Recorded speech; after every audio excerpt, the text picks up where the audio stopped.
Good morning children. I would like to welcome each and everyone to EVS 2 class, and today's date is 26 June 2020.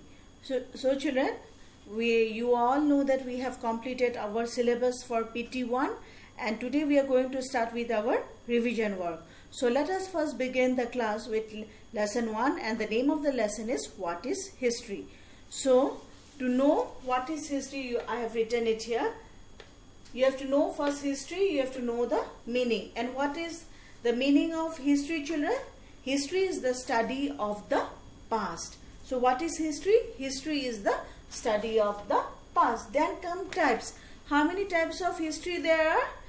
How many types sources of history there are? There are 3 types of sources of history. They are oral sources, written sources, and archaeological sources. How many children? There are 3. So number 1 is oral, number 2 written, and number 3 archaeological sources. Then comes the timeline. What is a timeline? And a timeline is a drawing that shows the order of events that took place in the past. So what is a timeline? It is arranged in sequence to collect information about the past event. Okay, it is arranged in a sequence manner so that you can know year-wise what are the things that happen, and that is called the timeline. Then comes need to study history. Why we should know history or try to learn about our history? Because to understand the story of people in different situations, how the people lived, early human live in that period, we can collect information to know why event happened in the past, why that event happened, why the battle took place. We can collect information. Then comes the law to help us understand the change in the world. How does the change took places, how it changed earlier. When early human lived, there were no electricity, no transport system, but slowly and gradually after that you have seen a vast change. How does it took place? We can learn about it to help us become citizen. So in collecting information will make us a better citizen. We can gain knowledge. Then comes ways of learning about family history. Why it is important to know about the family? Because we can collect information about our forefathers or ancestors. Okay, and how can we do that? By looking at the old photographs, clothes, jewelries, videos, and their belongings. And we can even get information by the written sources like letters. Earlier there were letters. Now only we can use WhatsApp and different means of sending messages. But in olden days there were letters or diaries written. The daily updates were written in the diary, so we can collect information about our family members. Then we can even hear the oral stories said by our grandparents about their time. We can collect information. Okay children, now the last one is that who is an archaeologist and who is a historian. Okay, who are these 2 persons? So first one, an archaeologist studies building materials, clothes, and other objects used by people in the past.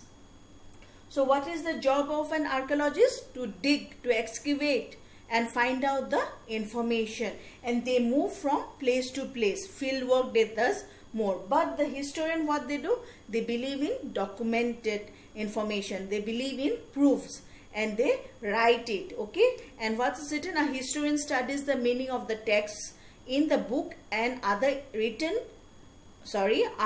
documents written in the past. That means they believe in the proof that it is a written document. Okay, now these are the important things we have discussed, and my dear children, you have to learn the new words from here. The new words are as follows: event, archaeologist, diseases, journalist, architect, and excavate. Okay, these are the things. These are the new words you have to learn along with the workbook also. And children, be thorough with your textbook. Lesson 1, each and every lesson you have to read, and including the workbook and the new word also. And now we are going to start with the second chapter. Okay children, now we are going to start with lesson 2. And the name of the lesson is Monuments and Museum. From here, what are the things it is important and you should learn? I have written here. First of all, you should know the meaning of monument. What is a monument? Then how many types of monument are there? Again, after reading the meaning of monument, and what is a monument? A monument is a building or a structure that built to remember an important event or a person. I repeat, a monument is a structure or a building that have to build to remember an important event or a person. Then how many types of monument? There are two types of monument, the old monument and the new monument. Then comes to the museum. What is a museum? You have to learn the meaning of the museum. And what is the definition of a museum? A museum is a place where different kinds of old and interesting things or objects are displayed. Example, coins, weapons, tools, painting, utensils, etc. Then come famous museum. You have to know some of the famous museum in India. They are the National Museum in Delhi, then Salarjung Museum in Hyderabad, Indian Museum that is in Kolkata, then Chhatrapati Shivaji Maharaj Vastu Sangrahalaya that is in Mumbai. These are the famous museums in India. Then comes the most important thing. In time, children, these monuments and museum get damaged. It can get damaged. And it can, what are the reasons it can be? Fire or earthquake, flood, pollution, strong sunlight, plants growing on it, or traffic or people. So now these are the things. Monuments and museum are our heritage. We have to preserve it for our next generation. So for that we have to learn how can we take care or how can we preserve them. So the most important is preserve. So how can we preserve them? Or how can we take care of them? By following some rules and regulation. Do not touch things that are displayed in the museum. And if you have seen children, you can see they have already they have written the notice that do not touch. Only because if you touch, it may get damage also. For that reason only the notice is given. Do not touch things that are displayed on the museum. They may get damage. Do not write on the walls of the monuments. This damages them and make them look ugly, because we all know that monuments and museum are our heritage. So we have to preserve it for our next generation, and we should not make or spoil it or make it ugly. Do not throw wrappers or bottle around. Keep this place clean. And the most important thing is that we must not throw the waste product here and there. We must always throw in the dustbin. Okay, this is the important things from this lesson. And now these are the important things of this lesson. And now we are going to discuss the new words or page number 15. So there are few new words, that is 12. There are 1 to 12 numbers of new words. And what are they? Structure, dolmen, burial.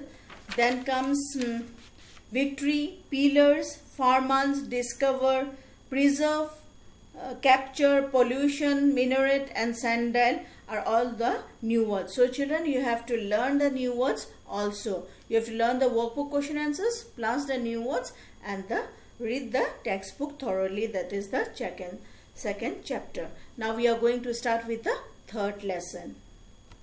Okay children, now we are going to start our revision with lesson 3, and the name of the lesson is map. I have written here what are the main things we have to learn about the map. So first of all, we have to learn or know what is map. A map is a drawing of a place on a flat surface as seen from a position above the place. This is the definition of a map. Then comes the symbol. The sign used on a map are called symbols. Then comes key or the legend.